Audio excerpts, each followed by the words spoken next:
Daniel Penny's legal defense fund is now over $2 million. That's a little tiny letters there, but it reads $2,027,692. This is the actual website. In fact, if I update it, it'll probably get an updated figure. A little bit, $2,033,170 in real time. By the way, a big chunk of that came just today, about an hour and a half ago, from none other than my buddy Tim Pool. Tim Pool donated $20,000 to Daniel Penny's defense fund at 9 a.m. Eastern time this morning. Good for Tim. That'll go a long way, and of course go a long way to encouraging others to contribute as well.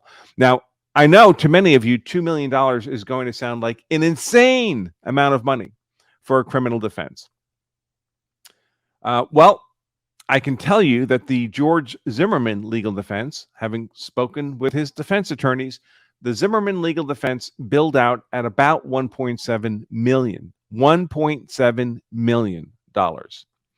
And that, folks, was 10 years ago in a much less sophisticated propaganda environment than we have today.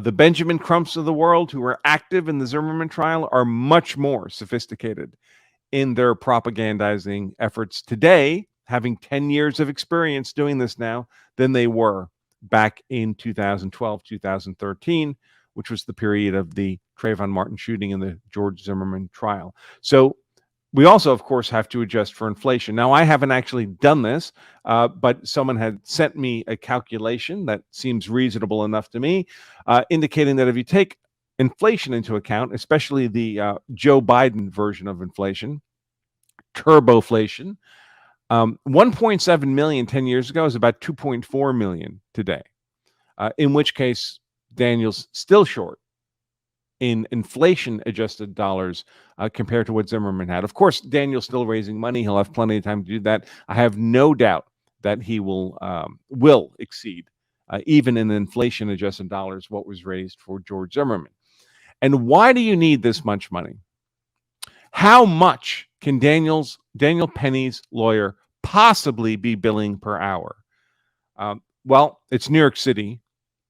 In the Kyle Rittenhouse case, Kyle's attorneys were billing between $400 and $500 an hour for their legal services in New York City, and that was in Kenosha.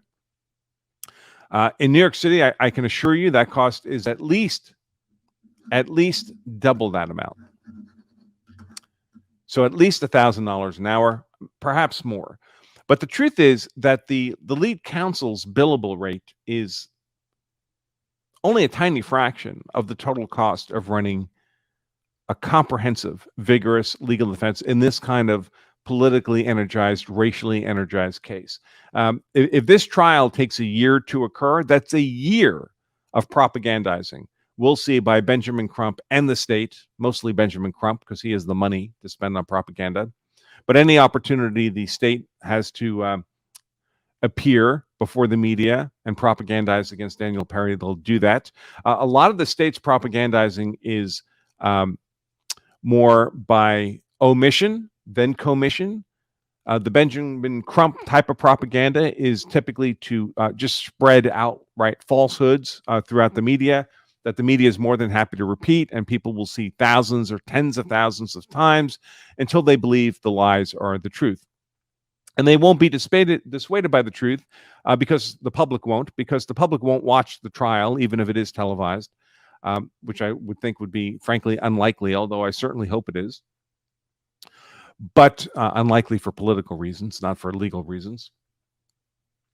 But in my experience, even when you show people the actual evidence, even when these people are sophisticated, well-educated, sometimes in senior levels of law enforcement, for example, where they're paid to be critical thinkers as investigators, as commanders of investigators, they still can't resist the propaganda.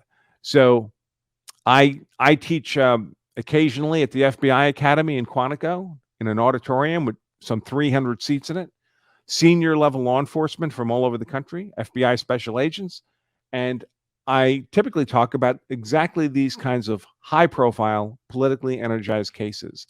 And I can show them absolute proof, not merely evidence, absolute proof that their conception of important, vital facets of these high-profile trials are simply wrong. They've simply been lied to by the media for months or years. And I can show them absolute proof that they were propagandized, that they were told lies. What they believe about these cases are lies.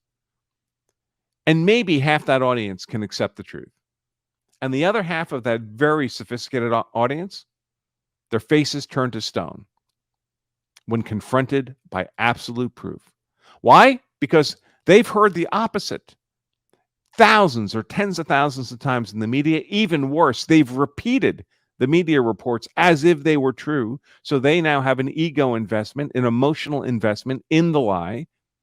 And they can't just abruptly accept that, oh my gosh, I bought that hook, line, and sinker. What a sucker I am. Worse, I've been convincing other people, leveraging my character and reputation and expertise to spread this lie to others as if it were true. And a lot of people, when they find themselves in that position of cognitive dissonance, where they've emotionally invested themselves in a particular narrative, even absolute proof that the narrative is wrong cannot dissuade them. They just can't let go on an emotional level, which just makes them normal people. I mean, that's how normal people react to cognitive dissonance. I'm just pointing this out because this happens to the general public. Certainly, if it happens to far more educated, trained, sophisticated people like senior law enforcement and many attorneys as well. Although both investigators and attorneys are supposed to be engaged, trained, and engaged in critical thinking. All right, things look this way, but what if I look at it from the opposite perspective? What does that narrative look like? That's what we're supposed to do. Normal people don't really do that, even though they think they do, but professionals in critical thinking are supposed to do that. And even then, it often fails.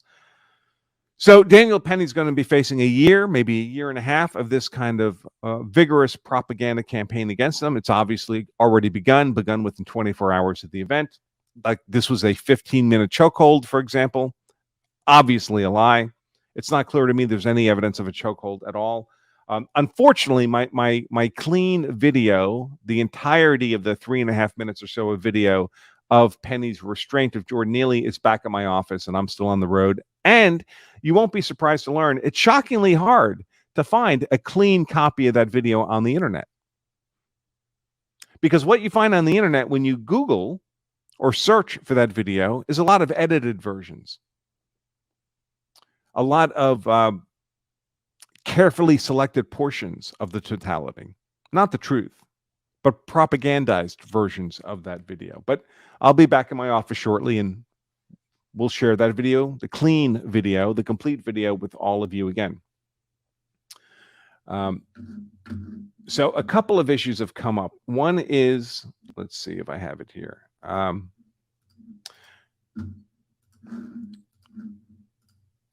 There's a lot of people presenting themselves as experts on the internet who are not, in fact, experts on the internet about, in particular, chokeholds or jujitsu, BJJ, the techniques that Daniel Penny are being purported to have used against Jordan